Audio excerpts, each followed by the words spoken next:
Wild Honey अक्सर wild जो Honey hunters होते हैं वो प्रोक्यूर करके लाते हैं, लेकिन आप उनके ऊपर ट्रस्ट कर सकते हैं, लेकिन उनके ऊपर पूरा रिलाय नहीं कर सकते हाइजीन के पर्सपेक्टिव से और उनका जो तरीका होता है निकालने का उसके पर्सपेक्टिव से। तो सबसे पहले अगर कोई हनी हंटर आपके टच में है या आप कहीं रूरल एरिया में शहद लेते हैं, तो सबसे पहले हनी हंटर्स को ये इंस्ट्रक्ट करना होगा कि जब वो खास तौर पे अपिस डोर्साटा का जब बी हाइव आप निकालते हैं वहां से हंटिंग करते हैं, तो सिर्फ हनी का जो पोर्शन होता है, इसका डिटेल वीडियो मैं आपको बाद में बताऊंगा, लेकिन हनी का जो बड़ा सा कोम होता है उसके सिर्फ सामने हिस्से में गड्ढा होता है, मतलब सामने हिस्से में ही शहद होता है। तो अगर हनी हंटर सिर्फ और सिर्फ सामने का हिस्सा काट कर अगर ले ले तो वो शहद बहुत अच्छा होता है, मतलब उसके अंदर लार्वा और हनी बीज वगैरह बी पोलन वगैरह नहीं आते, तो उससे बिल्कुल हाइजीनिक साफ शफाफ शहद निकलता है। और इससे सबसे बड़ा फायदा ये है कि ये इकोसिस्टम को कोई नुकसान नहीं पहुंचाता। मतलब जब सिर्फ हम हनी का पोर्शन निकाल लेते हैं कोम में से, तो वहां सारा brood, larva, eggs, bee pollen सारा वहीं रह जाता है। तो सिर्फ हम उनका हनी स्टोर लेते हैं, बाकी का सारा उनका घर वैसे ही सेफ रख देते हैं। तो उससे क्या होता है कि सिर्फ 10 से 15 दिन में फिर काफी शहद वो लोग वहां जमा कर पाते हैं। लेकिन अक्सर ये देखा गया है कि हनी हंटर्स सारा छत्ता ही तोड़ के निकाल लेते हैं। उससे एक तो ये हो गया कि उनका सारा घर खराब हो गया, बर्बाद हो गया। उनको वही मक्खियों को फिर से बहुत ज्यादा मेहनत करनी होगी उन छत्ते को कंस्ट्रक्ट करने के लिए, उसके बाद वो शहद जमा कर पाएंगे।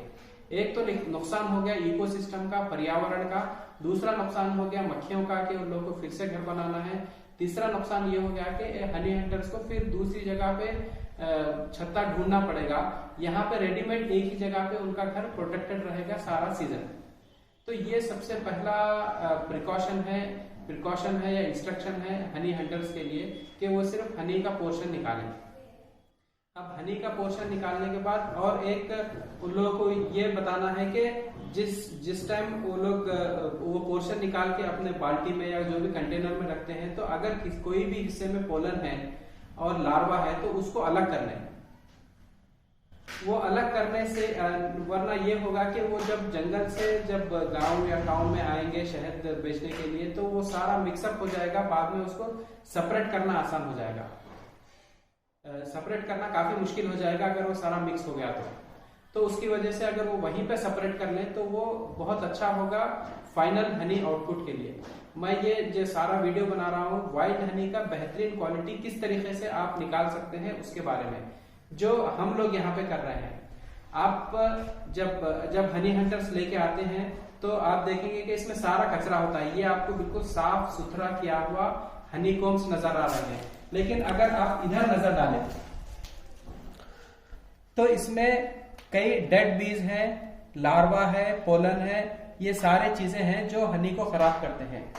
और जैसे आपने पढ़ा भी होगा अगर हनी के फील्ड के हैं तो फॉरेस्ट हनी या वाइल्ड हनी को स्क्वीज हनी भी कहते हैं। मतलब इसका कॉन्सेप्ट वही है कि आप हनी को स्क्वीज करके हनी निकालें।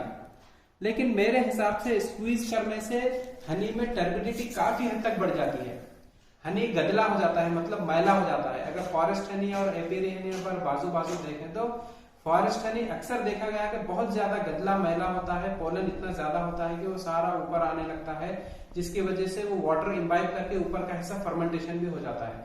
तो हमारा जो तरीका है, भारत हनी जो तरीके से फॉरेस्ट हनी लेती है वो ये है कि जब जैसे ट्राइबल्स जब हनी कोम्स लेके आएंगे तो सारा उसका साफ कर दिया जाएगा, डेड बीज, लार्वास, बी पोलन, वो तकरीबन that constitute around 25% of the whole thing, मतलब 25% उसमें वही होता है।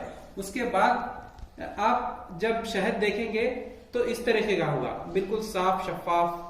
ये अभी तक भी ये कंडीशन तक भी हम इसको स्क्वीज नहीं करेंगे।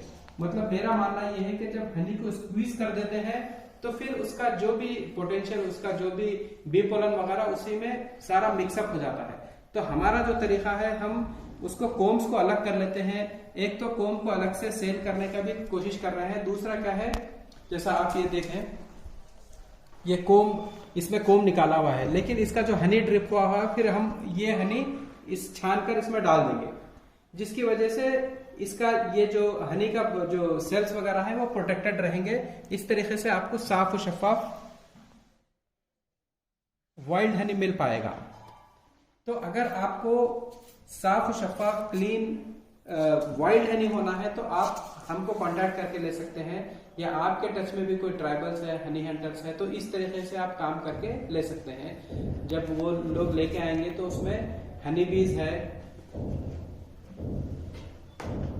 है, लार्वा है, और उसमें पोलन है। पोलन मतलब फूलों के जर्रात, जो बी पोलन जो पॉलिनेशन करते समय वो लोग कलेक्ट करते हैं अपने लार्वा के डेवलपमेंट के लिए, वो भी अगर इसमें मिक्स हो जाए तो वो सारा हनी मैला हो जाता है, टर्बिड हो जाता है। उसका एक सबसे बड़ा डिसएडवांटेज ये है कि बी पोलन हनी से लाइटर होता है, तो सारा ऊपर आ जाता है, अपर लेयर में जमा हो जाता है। और उसका डिसएडवांटेज ये है कि जो अपर लेयर में जब बी पोलन जमा हो गया तो इट विल अट्रैक्ट वाटर। ये जो भी एटमॉस्फेयर में मॉइस्चर है वो अट्रैक्ट करके फिर उसको मॉइस्चर बढ़ा देता है ऊपर की लेयर का, तो उसमें फर्मेंटेशन होता है जिसमें खटास पैदा हो सकती है। तो वाइल्ड हनी में अक्सर इस तरीके के प्रॉब्लम आते हैं, क्योंकि मैं सारे इंडिया घूमकर हर जगह से वाइल्ड हनी लेता हूं, तो बिकॉज ऑफ अनहाइजीनिक प्रैक्टिस सारा वाइल्ड हनी स्पॉइल हो जाता है। तो इस तरीके से अगर निकालें आप तो वाइल्ड हनी स्पॉइल नहीं होगा। एक तो पर्यावरण के लिए भी अच्छा है, हनी हंटर्स के लिए भी अच्छा है, जो शहद लेते हैं उनके लिए भी अच्छा है।